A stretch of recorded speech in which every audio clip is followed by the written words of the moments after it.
Hello viewers, আসসালামু আলাইকুম। কি অবস্থা সবার? আজ আমি আপনাদেরকে খুব সহজে দোকানের মতো পারফেক্ট একটি গজার রেসিপি শেয়ার করব। এর জন্য আমি একটি বাটিতে 1.5 কাপ পরিমাণ ময়দা নিয়ে নিয়েছি।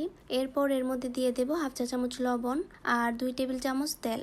এখানে আপনারা তেলের পরিবর্তে বাটার বা ঘি ব্যবহার করতে পারেন, এতে করে খুব সুন্দর একটি ফ্লেভার আসবে।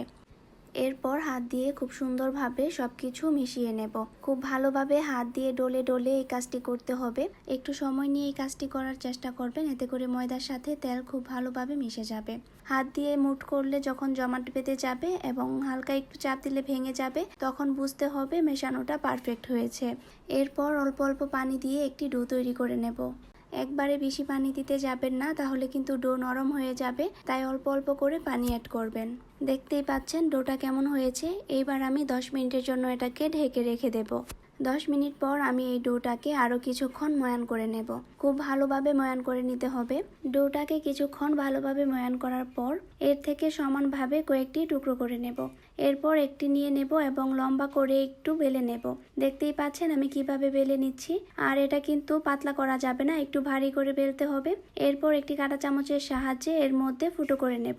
আর কাঁটা চামচের সাহায্যে এভাবে ফুটো করে নিলে এই গজাগুলো খেতে অনেকটা মুচমুচে হবে, তাই আমি সবগুলোকে এভাবেই বানিয়ে নেব। আমার মুচমুচে গজা খেতে ভালো লাগে, তাই আমি এগুলোকে ভালোভাবে ফুটো করে নিয়েছি। আপনারা যদি একটু রসালো খেতে চান, তাহলে কাঁটা চামচ দিয়ে এত ফুটো করার দরকার নেই, কয়েকটি করলেই হবে। আমি সবগুলো গজা বানিয়ে নিয়েছি, এবার এগুলোকে ভেজে নেব। আমি একটি প্যানে পরিমাণ মতো তেল দিয়ে দিয়েছি। এবার তেলটাকে সামান্য পরিমাণ গরম করে নেব। এরপর একটি একটি করে সবগুলো এর মধ্যে দিয়ে দেব। সবগুলো দিয়ে দেওয়ার পর এগুলোকে খুব ভালোভাবে ভেজে নিতে হবে। উল্টে পাল্টে দুপাশেই খুব ভালোভাবে ভাজতে হবে।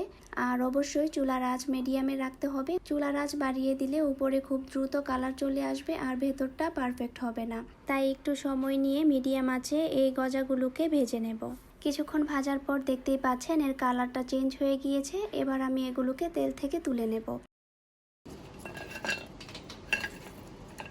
এরপর এগুলোকে শিরায় দিয়ে দিতে হবে, আর এর জন্য আমি শিরা তৈরি করে নেব।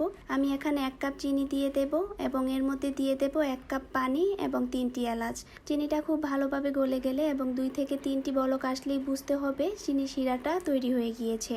এই পর্যায়ে চুলার আঁচ অফ করে দেব এবং গরম শিরার মধ্যে গজাগুলো দিয়ে দেব। গজা দেওয়ার পর এগুলোকে চামচ দিয়ে উল্টে পাল্টে নেব।